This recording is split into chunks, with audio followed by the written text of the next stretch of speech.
Hello and welcome. You are now looking at the website zoom.us, also known as zoom.com. Zoom.com is made for online meetings where you can share your screen and your camera as well as message in real time. And most notably, it can also be used as a webinar system.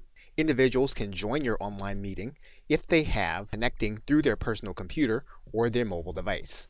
And from a mobile device, Zoom does allow both starting as well as joining online meetings and webinars. So in this course, we will look at the process of setting up and starting your online meetings and webinars. We'll look at the Zoom meeting software in both its basic and advanced forms. We'll also look at integrations with third-party applications. We'll look at those primarily used through the native application. In particular, we'll look at both scheduling and storage options. So we'll start the process with a discussion of plans and pricing and those most likely to be used by both entrepreneurs and information creators. Okay, so with that, thanks, and I will see you in another video. Welcome back. Now, in cases where you're going to have more than 100 attendees, you're going to want to host a webinar. Now, on the webinar, you will not be able to have more than 100 participants. However, you will be able to have those 100 participants plus other attendees to view the content. Now, to do that, you're going to need to do that from your webinar section. And you'll notice that one of the things that a webinar allows you to do is to monetize your individual events using PayPal and Zapier. Now, in order to do that, you're going to need to add your webinar plan onto your Pro plan. That means then that you're going to need to go to your billing section of your account. And then what you'll need to do is you'll need to go to your webinar add-on. And you'll see it here in the bottom panel. And you'll see that as of the recording of this video, the webinar add-on is an additional $40 every month. What you'll do is you'll click this add button. Now, what you'll be determining is how many participants on your calls you'll be having. So if you want to have more than 100 people participating with you, with their camera, and the ability to interact with you, you'll want to up that number from 100 to either 500 or 1,000. However, if you want 100 participants and you want the others to be able to view your content, you'll be able to do that using the webinar feature. And you can start at the lowest plan. Now, one of the things about Zoom is that you can flexibly add a program on. So you can choose not to add this feature to renew every month. So if you want to use the webinar feature for 1 month, you can do that, and you can set it so that it will not auto renew. What we're going to do is we're going to go ahead and add the webinar feature. Now, you'll notice again that we have upgraded our account. You'll also notice then that the 100 participants can engage with up to 10,000 viewers. So what we're going to do now is we're going to go to the user section. We're then going to go and edit our user. We're then going to enable this individual for a webinar, and we're then going to click Save. Once we do that, we'll go back to My Webinars, and you'll notice now that the webinar section is then available, and we can now schedule a webinar. Okay, so with that, thanks, and I will see you in another video. Welcome back. Now, once you have the webinar section available, what you'll need to do here is you'll need to click this button that says Schedule a Webinar. The process is going to be very similar to creating a meeting. So you're going to write in all of your identifying information. Once you've determined the time and duration, you can then determine if it's going to be recurring or if it's going to be one time. You can require registration. You can also determine whether the host and panelists will have video. And in this case, we're going to leave the video turned off. And again, in most cases, you're going to want to make sure that both computer audio and telephone are available for individuals that are going to be attending, especially if you're going to have a webinar where you're going to have more than 100 attendees. What you can also do is require a webinar password if you want the content to be exclusive. You can also enable a practice session so that you make sure that all of your slides and all of your presentation is going to be in order before you go live with the webinar. And one thing that the webinar gives you that a meeting does not is that you can turn your webinar into an on-demand presentation where individuals will have to register, but what they'll basically be watching is going to be a recording. Once you have your settings the way you want them, you can then click the Schedule button. Now, once you've scheduled your call, you're going to want to scroll down, and you're going to have other settings to work with. You need to customize your email settings, including the invitation email to your panelists, emails to your registrants, your panelists, and attendees. You can do all of that in this email settings section. There's also a branding tab. So using the branding tab, you'll be able to display your banner at the top of your invitation page. You'll also be able to upload your logo. If you want to add in information about at least 3 speakers, you can do that here in this section, including their photo, their name, their title, and their organization and bio. You can also customize your post-attendee URL. So for example, we can click this Edit button, and what we can do is we can create a custom URL for the individuals to attend the webinar once it's complete. And we can make it easy to share on social media. If we click this Edit button, we can write in our message for the webinar to be shared on social media. There's a tab for polls. So if we want to create a poll that we're going to ask on the webinar, we can click this Add button and add in that poll for the actual call. We can then determine our Q&A settings. So for example, if we click this Edit button, we can determine how we want questions and answers to be handled in the Q&A panel while we're giving the webinar. And then if you want to live stream, this panel doesn't connect you to anything. It just lets you know that you can take your live stream and you can make it available on Facebook Live and or YouTube. And once all your settings are configured, you can then click Start this webinar. And you'll notice the same panel as the online meeting, with the exception of you have a notice here that says that while you're in practice mode, attendees won't be able to join until you click this Broadcast button. You are recording this session as you are working through your practice content. You'll then have available to you your invitation URL, as well as the ability to invite others by clicking this button. What you'll notice are all the same tools that you had available to you. You'll also see the Q&A tab, as well as the Polls tab. And you'll also see in this More section that you can connect to Facebook as well as YouTube. Okay, so with that, thanks, and I will see you in another video. Welcome back. Now, as mentioned earlier, we can also host webinars and meetings using our mobile device.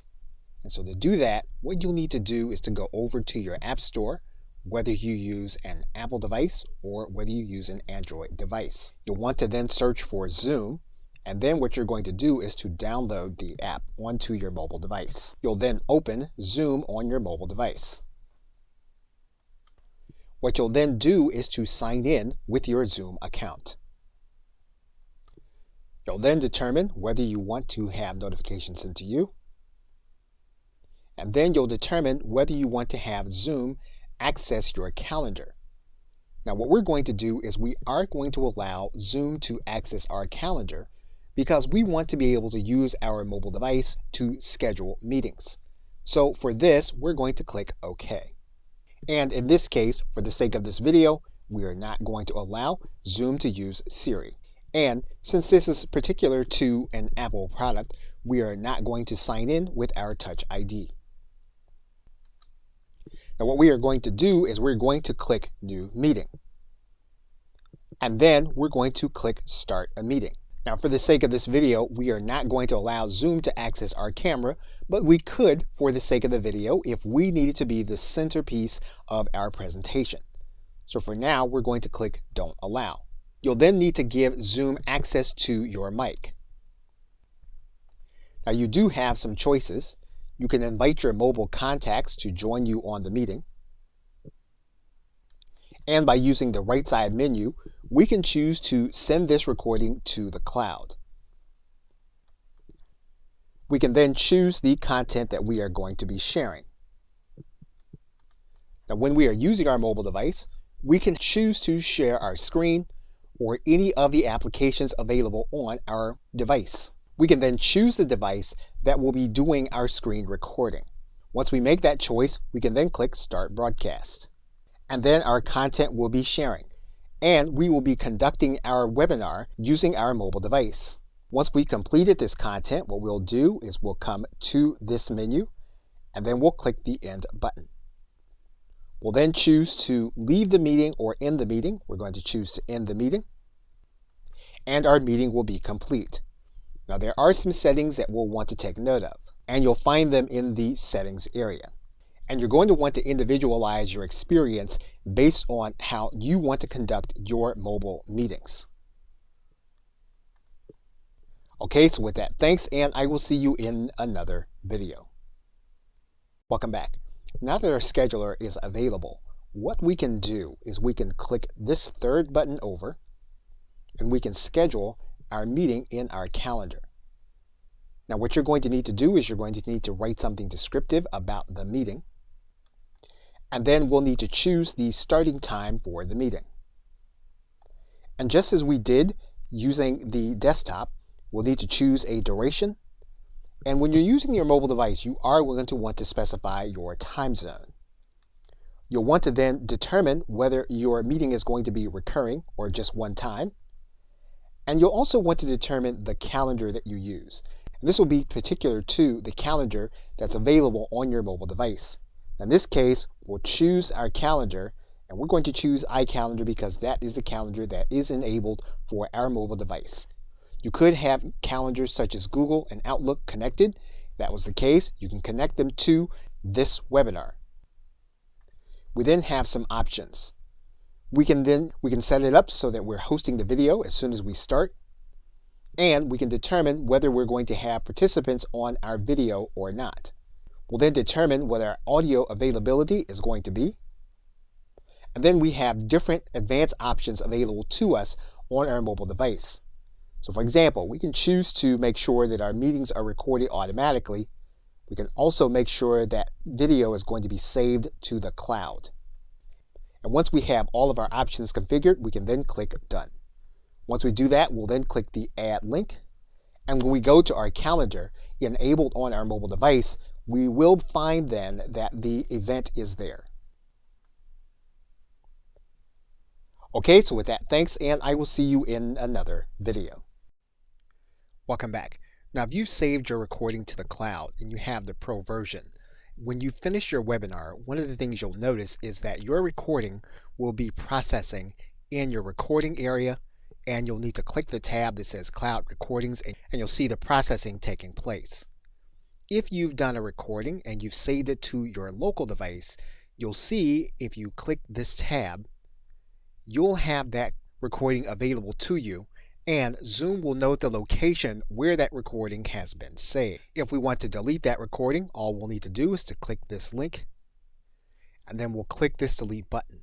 And we can do the same for the cloud recording once its process is complete. Once your process is complete, what you can do is you can come to your recordings, you can go to this More tab, and then you're going to either download the files or delete them.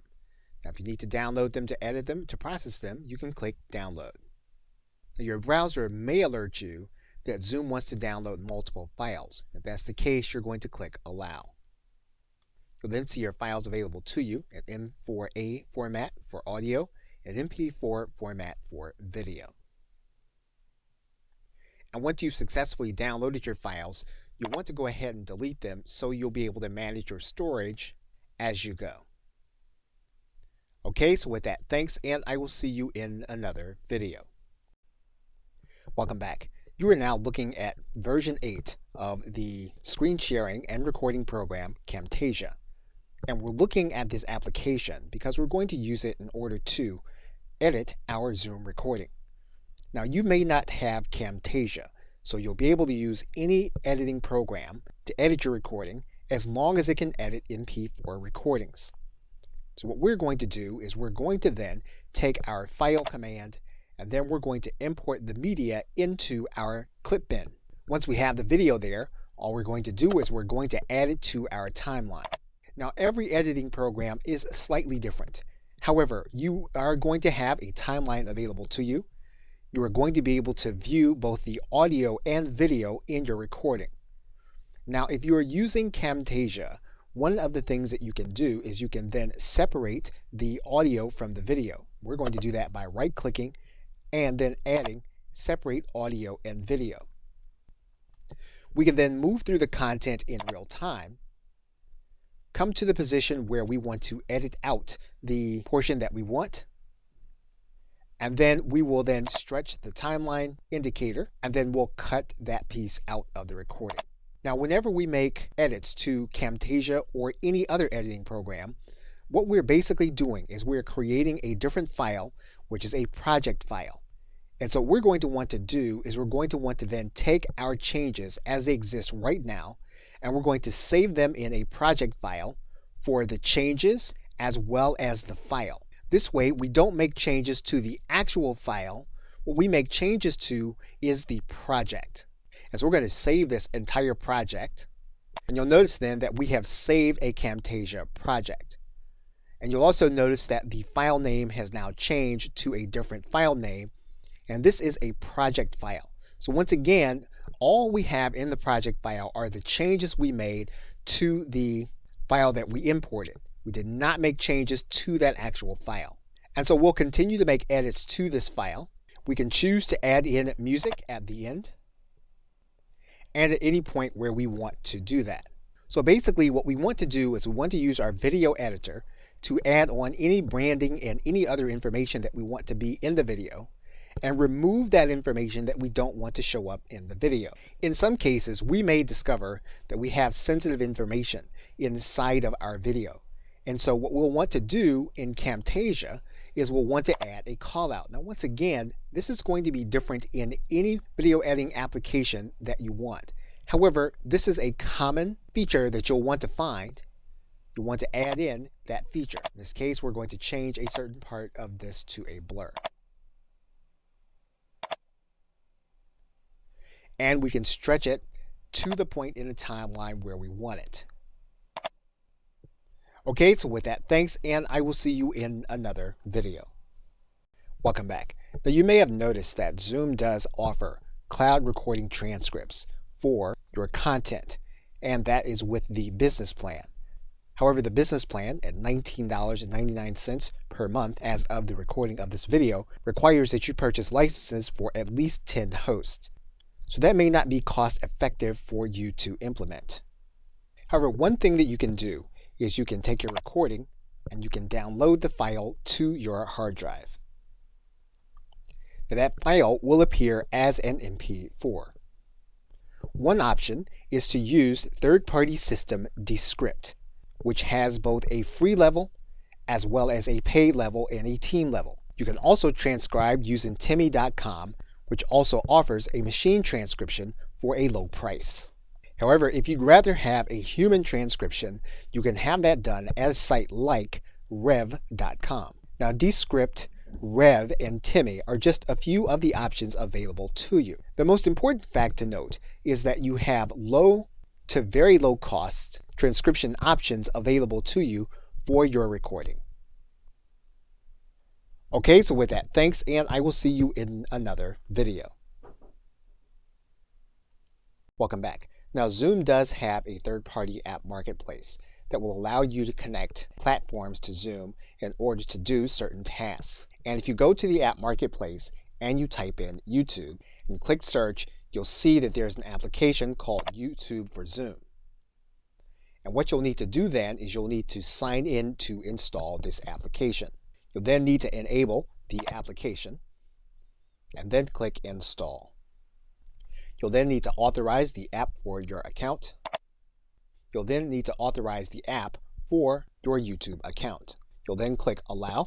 The application will then be linked to your YouTube account. You'll then be able to configure Splane to work with your Zoom account. And then, once you conduct your webinar, you'll then click End Meeting. You'll then end your meeting. Your webinar will then start processing inside of Zoom. Now, once the webinar has completed its processing, you'll see it in your YouTube channel. And because we set up the webinar to be automatically deleted, You'll no longer see it in your cloud recordings, you'll see it in your trash. Now, in order to find the app or uninstall it, you're going to need to go to the App Marketplace. And you should be signed into the Marketplace. What you'll want to do is to click Manage. You'll see your installed applications, and you'll see this application installed. If for some reason you want to uninstall it, you'll just click this link.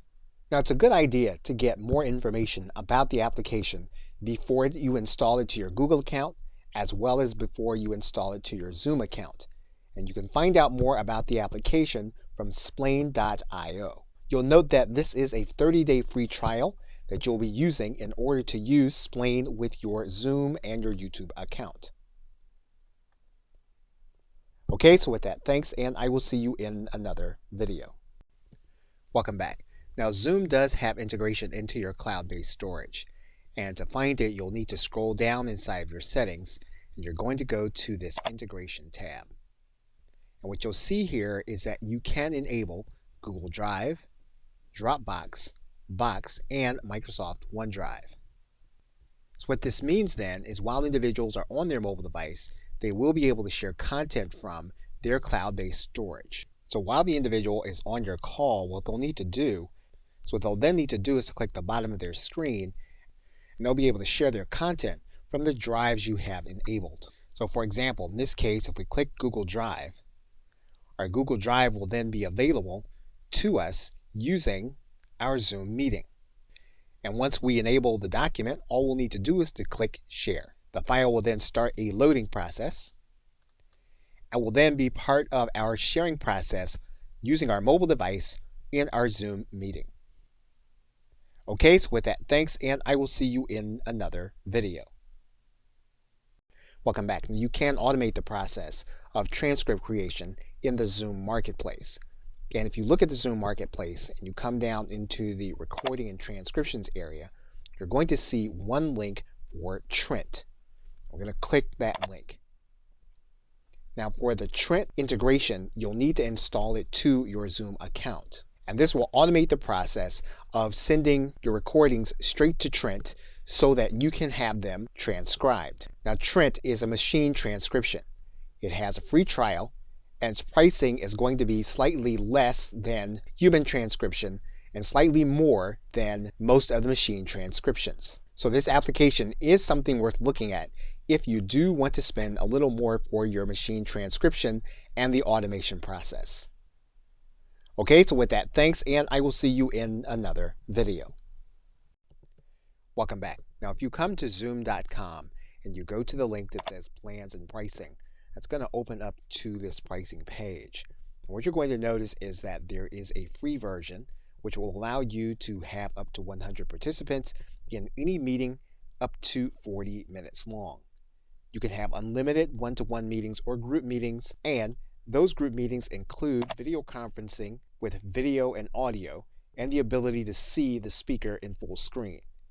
You also have web conferencing, which means that individuals can join using their mic and headset from their personal computer or their mobile device. In terms of group collaboration, you'll notice that there are breakout rooms available, as well as screen sharing using an iPad or iPhone application.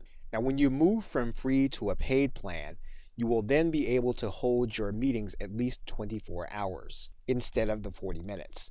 You'll also be able to have multiple users and manage those users, as well as reports that you can analyze. A paid plan also gives you 1 GB of MP4 storage and cloud recording, and gives you the ability to add in Skype for Business as an integration. When you have a paid plan, you can also pay for cloud storage. Most importantly, though, you can add in video webinars at $40 a month. So that if you want to have individuals over 100 attendees and then do it webinar style, you'll need to have the add-on. Now, what's important about this is that this webinar feature allows you to stream live to both Facebook and YouTube. In this course, we will look at a number of the free features, but we will also look at adding on the webinar, cloud-based storage, and Skype. Okay, so with that, thanks, and I will see you in another video. In conclusion, in this course, we looked at the process of starting meetings and webinars using Zoom. Whether you want to share your cameras or your screen, you can share content with other individuals, whether they are participating with you on a webinar or they are participating with you by watching your content. And in closing, we're looking at the whiteboard and the sharing process, where we can share text, where we can draw, and where we can use our cursor to erase. We also looked at doing webinars, where we can operate in practice mode, and where we can also share Q&A and polling. And as you recall, the paid webinar plan allows us to stream live to YouTube and Facebook. We looked at integrations for storage. We also looked at the app marketplace, which is only part of the paid plan and allows us to connect to third-party applications. Okay, so with that, thanks, and I'll see you either in another video or in another course. Welcome back. Now, Zoom does have a partner program. If you hit Control and then the End button, you'll come all the way down to the bottom. You'll notice here on the left-hand side that there is a link to partners. And what you can do is you can click this link that says Refer a Friend. And when someone subscribes to Zoom as a new customer, you'll get points. Those points can then be redeemed as either a gift card or a check. You can also make a formal application to become a reseller or a referral partner. This will require that you fill out an application where you will click this button and you'll fill out the information so that you can be assessed by Zoom. So the simplest aspect of their partner program would be to click this button that says Invite Friends. And you'll notice here that to become part of the referral program, you'll need to be one of their paying customers. So in this case, we are going to go ahead and upgrade to our Pro account. What you'll notice here is that the referral program is only going to be available to you when you become a paying customer of Zoom. Okay, so with that, thanks, and I will see you in another video. Welcome back. Now in this video, we're going to take a look at your meeting settings. I'm going to go to My Account, and you're going to have a number of default settings available to you. In most cases, you can start using the webinar system with the default settings.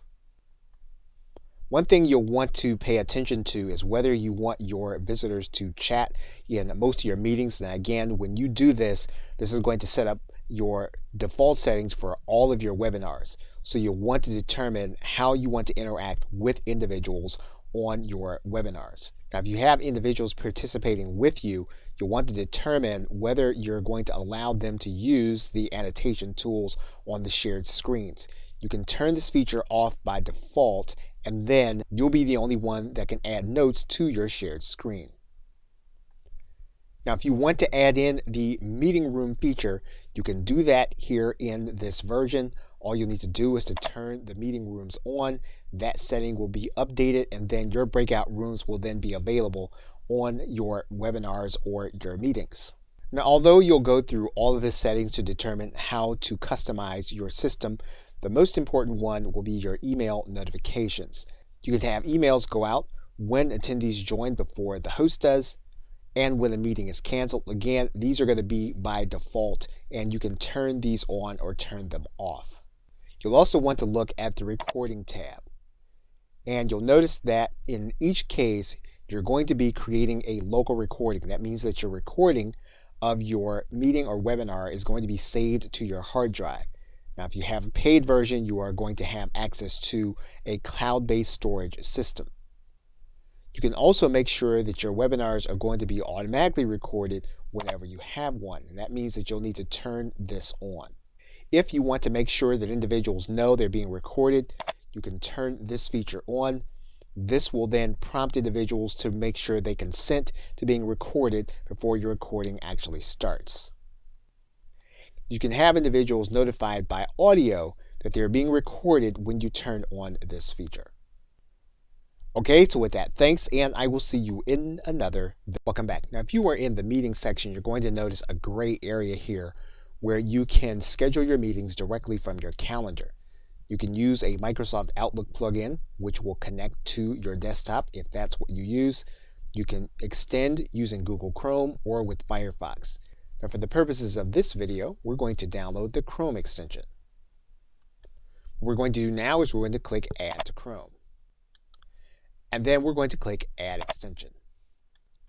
Then in your browser area, you're going to notice that there is going to be a Zoom scheduler available to you.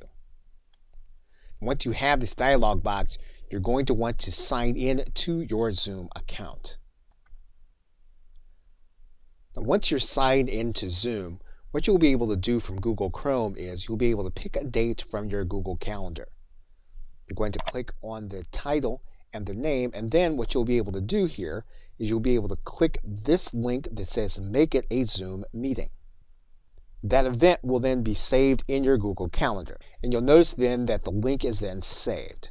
You'll also then notice, if you refresh your page, that the meeting will be saved in your Zoom group of meetings. Okay, so with that, thanks, and I will see you in another video. Welcome back. Now you can manage the users on your account by going to User Management and clicking Users. Now this is going to be a paid feature, so we're going to upgrade our account so that we can take a look at this feature. So once we've upgraded, we can add additional free users, again depending on our plan. So what we're going to do is we're going to click Add Users, and then we're going to add those users with their email address. What we're then going to do is click the Add button. That individual will then be part of our pending users. They'll then have to check their email in order to become part of our account. That individual will then have a Zoom account invitation. They'll then need to click this link to activate their account. They will then have a free level of your account to schedule their meetings.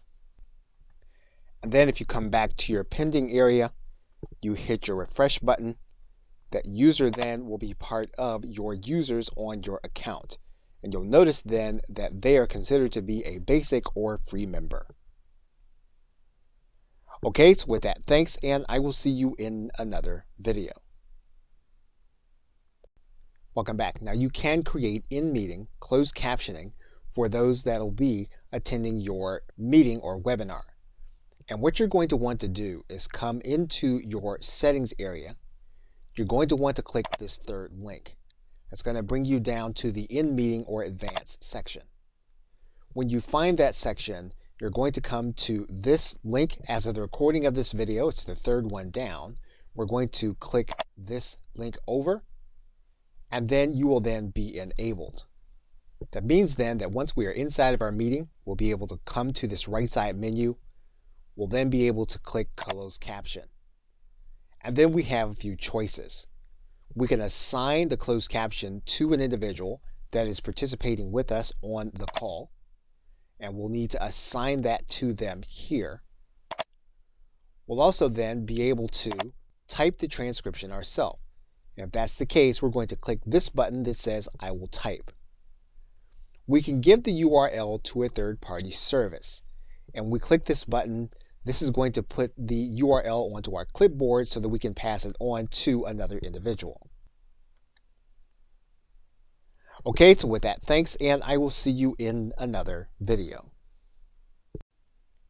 Welcome back. Now in this video, we are going to start the process by creating a Zoom meeting.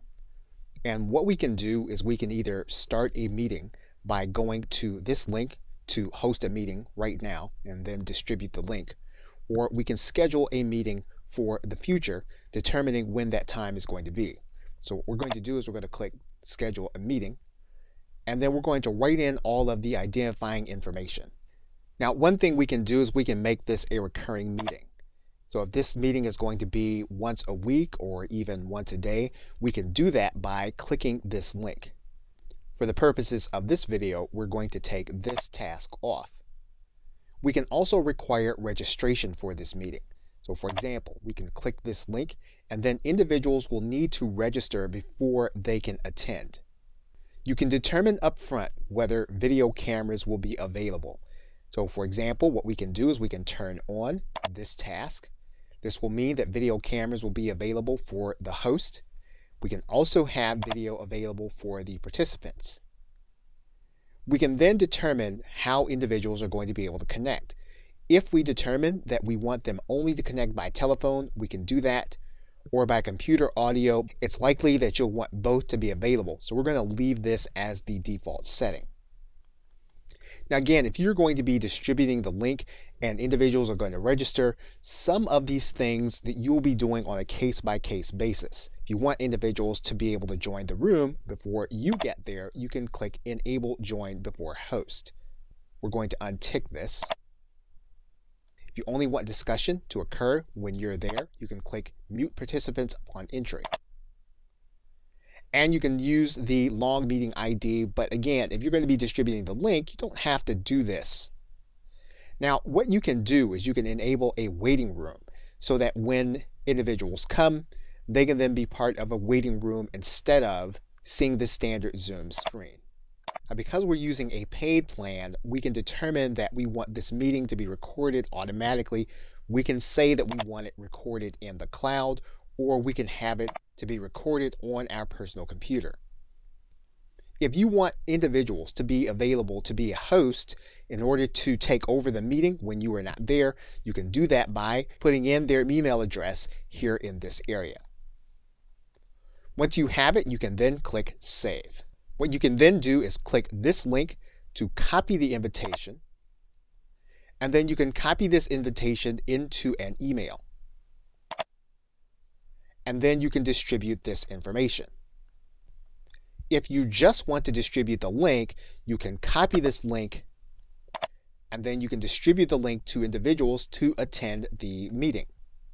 Now, when the individual gets the link, they're going to be asked to download information to their personal computer in order to attend the Zoom meeting. Now, in the next video, we will start the process of starting the meeting. Okay, so with that, thanks, and I will see you in another video. Welcome back. Now that our meeting has been set, we can come back to this screen, and what we can do is we can click Start This Meeting.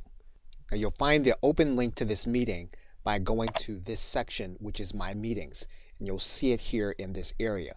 All you'll need to do is to go to this Start link. You'll be starting the actual online meeting. When this happens, Zoom is going to start the process of opening up software that's going to download to your personal computer as well as interact with your browser. You're then going to click Open Zoom Meetings. Now, you may want to click this link that says always open these kinds of links in the associated app so that you can save time on this process. Now, for the purposes of this course, we're going to go ahead and we're going to enable this link because we're going to be doing this more than once. We're now going to click Open Zoom Meetings. Now, we've enabled the recording, so the recording is now being conducted as we speak. Now, one of the things that we have done for the purposes of this video is we have disabled the video. If we want to enable our camera, all we'll need to do is to click on top of this icon and our webcam will then be enabled. Now, we can choose to join with our computer audio, and indeed this is something that your attendees and participants are going to go through also. They're going to be able to join with their computer audio, and you're going to see that Zoom is going to remind you that the recording is not going to include audio unless you click Join Audio. So what you're going to want to do is you're going to want to click on top of this button to conduct your meeting with your own computer audio. Now, all of your controls will be at the bottom of the screen. If you want to invite individuals to participate with you, you can click this invite button and they'll be brought into your meeting. And what you'll do is you'll click this button. This is going to give you links or ways to send the invitation. What you can also do is you can choose the content that you'll be sharing, and you'll do that by clicking this button. This is going to give you the opportunity to choose the screens that you're going to be showing during your meeting. In fact, one of the things you'll see here is that there is a place for you to conduct the meeting using your mobile device. We can be even more detailed with the screen that we're going to be using, a particular portion of the screen, individual computer sound, or content from a second camera. We can also enable the chat for our participants. And what we'll need to do is to click this button, and we'll be able to type messages to everyone as well as to receive everyone. Now, when people type back to you everyone in your group is going to be able to see these messages as they're being typed in real time. You have the ability to either stop or pause the recording by clicking this button. So if you're going to be coming to a place in the recording where you're going to have something that you don't want seen, you can pause the recording here in this area, and then you can turn it back on by clicking this link. Now, we've also discussed the closed caption option. And basically what this is going to do is this is going to give you the ability to either have someone type the notes as they're being conducted in real time, or you can type them here also. If we click this button, you'll then be able to see your controls for closed captioning. You'll also see here that you have breakout rooms, and this is going to be for your participants, not for your attendees to a particular webinar. So what you're going to want to do is you're going to want to click this button once you've completed the presentation or the meeting, and you can click this link that says End Meeting. You can then assign a host to the meeting if you just want to leave it, or if you want to end the meeting, you can click this button that says End Meeting for All. Then Zoom will begin the process of getting your meeting recording ready. You'll then determine where you want your meeting recording to be housed. And then your Zoom recording will be present in the folder that you designated. Okay, so with that, thanks, and I will see you in another video.